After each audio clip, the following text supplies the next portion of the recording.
Africa and everyone tuning in from other parts of the globe. It is with utmost delight that I talk to you alongside brilliant minds in the African fact-checking community about the dynamism of mis and disinformation related to the pandemic, rightly termed an infodemic, the rise and fall of certain topics throughout the cycle of COVID-19, what that says about human vulnerabilities and inclinations, and how some superhumans have devoted most of their time to responding to the menace that threatens to bring down societies. In essence, we will be speaking about the spread of COVID-19 misinformation, the trends and challenges. I am Ebele Oputa, and I work for the Premium Time Center for Investigative Journalism, specifically at its independent fact-checking project called Dubawa. Dubawa operates in 3 countries in the West African region: Nigeria, Ghana, and Sierra Leone. A disclaimer: my earlier mention of talk can be considered misleading because in truth, I will spend most of the time listening and only raising my head periodically to signal a change in the direction of the ship or retention of the previous course. This session promises to be riveting, not just because of the quality of the speakers and their combined expertise, but also because of their representative nature. Rabiu Al-Hassan is a journalist and fact checker from West Africa. Enoch Yariki is an editor from East Africa in an organization that operates in 12 African countries, while Nicola is a researcher from Southern Africa. And Rabiu Al-Hassan is the founder and managing editor of GhanaFact, and he has been able to build a successful organization in the complex ecosystem of disinformation in Ghana. And this has been a very interesting year for all of us, but especially Rabiu, because I'm most certain about that, and that's because him and his team, they've had to fact check a brutal wave of COVID-19 misinformation while combating political disinformation ahead of the Ghanaian elections.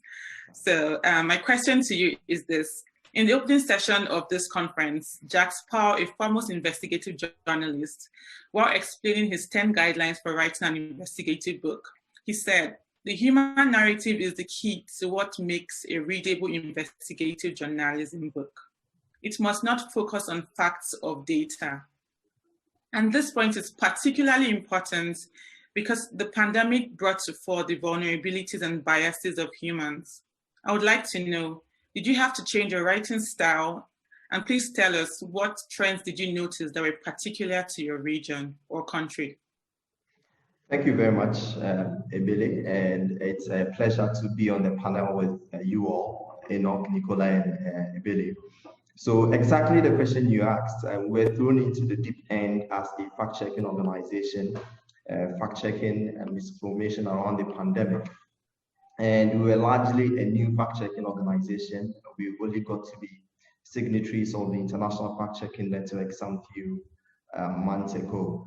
So basically, as you asked, whether we changed our writing style basically to confront some of the misinformation and disinformation we encountered, and really what went into our efforts to try to curb the spread and weaponization of misinformation around the pandemic in Ghana. So I would try to highlight the trends and challenges and even the solutions that we came up with in dealing with the epidemic that came with the pandemic.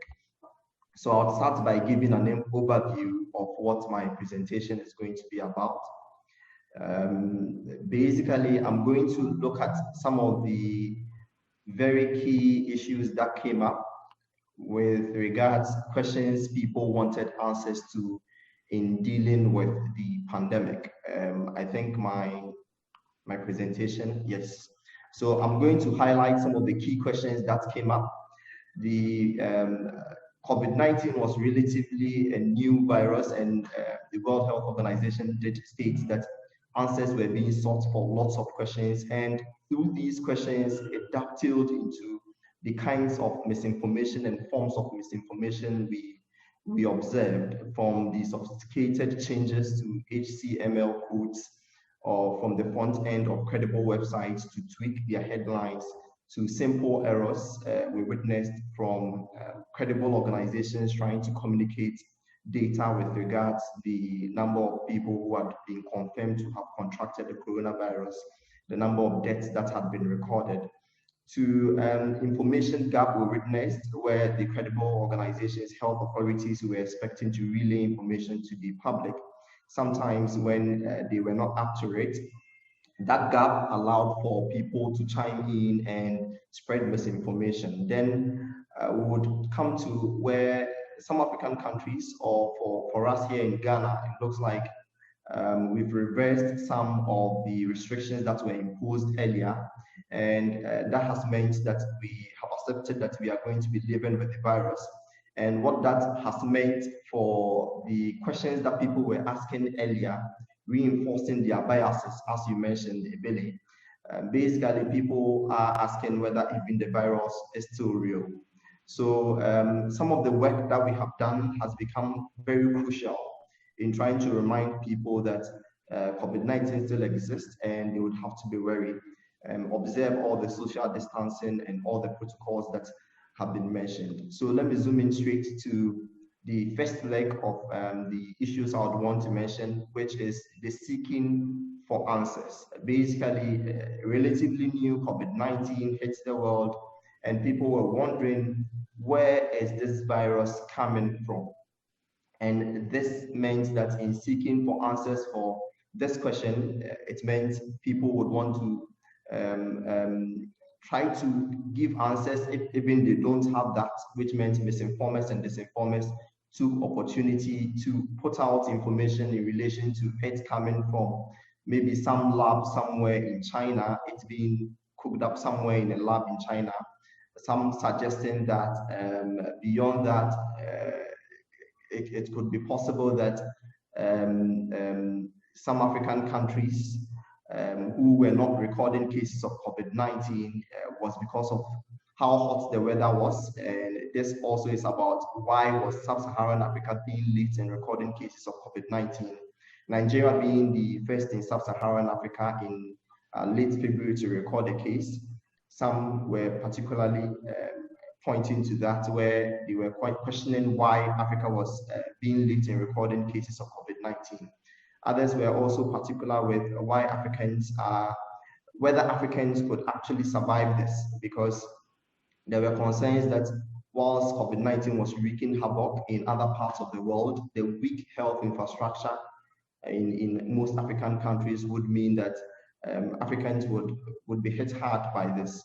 Now that we've seen it unfold and evolve, and Africans are not actually dying as compared to other parts of the world, even though one death is too many, people are wondering, so why are Africans not dying from COVID-19? And in asking all these questions, it plays into the hands of misinformers and disinformers, and they are churning out misinformation, basically trying to answer these.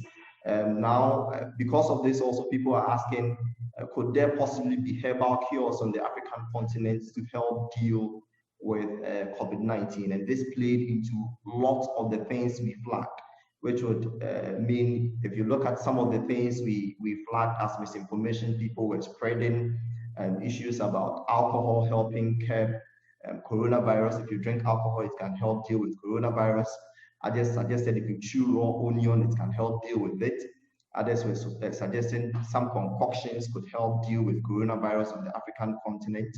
Now, even before Ghana recorded a case of COVID-19 on March 12, it was formally announced on March 12, we saw a screenshot of a credible website like the BBC website, and it had a headline saying Ghana had recorded a case, even though that was not the case. And in our collaboration with people to help flag misinformation, we spoke to some digital analysts who explained to us the trend where people take advantage, visit credible media websites, and they tweak the headlines of the websites by modifying the HTML codes of these websites, basically taking screenshots of that and sending it. That shows you how sophisticated some disinformers could be.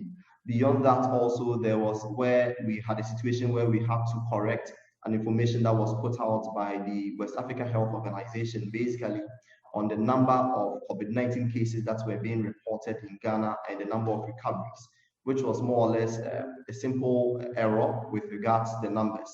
So the misinformation types we saw ranged from sophisticated changes to HTML codes of websites, front end of websites to tweak the headlines, to simple errors from credible organizations that were supposed to put out information. Now, we also saw doctored, misrepresented videos and pictures, mostly going viral on WhatsApp. Also, Facebook, Twitter, and Instagram would not be left out. And in some of these circumstances, we saw actually influencers chime into the debate and make pronouncements of some of these things. And, you know, for people who have mass following on social media, anytime they post stuff, it reaches a wider audience. Now, we also heard of the conspiracy theories and unproven cures, as I alluded to. For the conspiracy theories, we heard of how people suggested 5G had a role in the COVID-19 cases that we were experiencing around the world. Others suggesting that, as I said, the COVID-19 was something that was cooked up in some lab somewhere. And in all of this, even though we experienced it locally in Ghana, it was something we also saw other fact-checking organizations in other parts of the world also flag as misinformation, as disinformation. So it looked like there was a thread that was running through some of these things that were going viral on social and traditional media. Now, I'll zoom into another leg of the discussion, which basically had to do with information and how it was being managed. In Ghana, even though we were maybe some of the late countries that recorded cases of coronavirus, it seems the authorities learned from the infodemic that was being spread in other countries and that had been highlighted by the World Health Organization. So a few days after recorded cases of coronavirus, the Ghana Health Service put together a website that was supposed to update citizens on data with regards to confirmed cases of coronavirus and how government was managing with issues around COVID-19.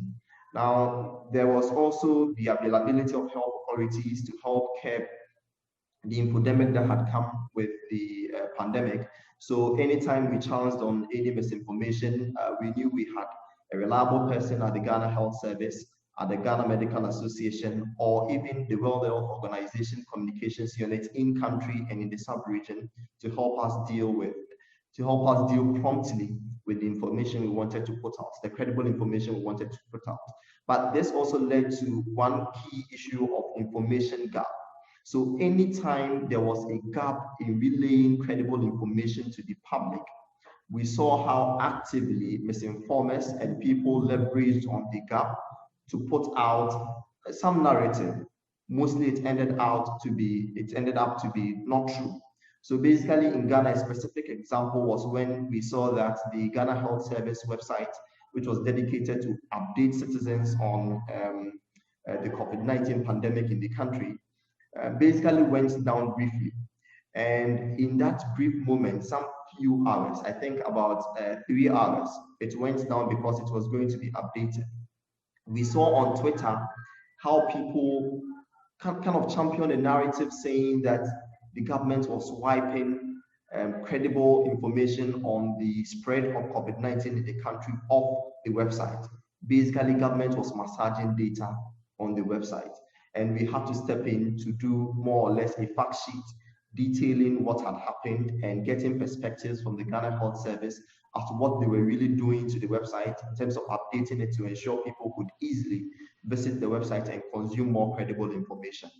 So that was it. And now we are having to deal with kind of an interesting development where there is a kind of pandemic fatigue. People are getting exhausted with all the bombardment with information around COVID-19 and how you can protect yourself. We are seeing a reversal of COVID-19 restrictions from the authorities. Ghana largely has reversed most of the restrictions apart from the closure of the land and I think sea borders. The flights are now allowed into the country.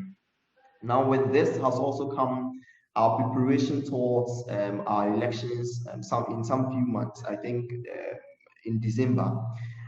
With this has come the challenge where people are questioning whether even the virus is real, because we are seeing political parties organize rallies And with careless abandon, people are participating in these rallies without social distancing, without wearing of face masks. So it has even become more crucial now, the work we did some few months ago and the work we continue to do in terms of tackling misinformation around the pandemic, that through collaborations with traditional media platforms in a network we built, so we can leverage on not just reaching people online, but also offline.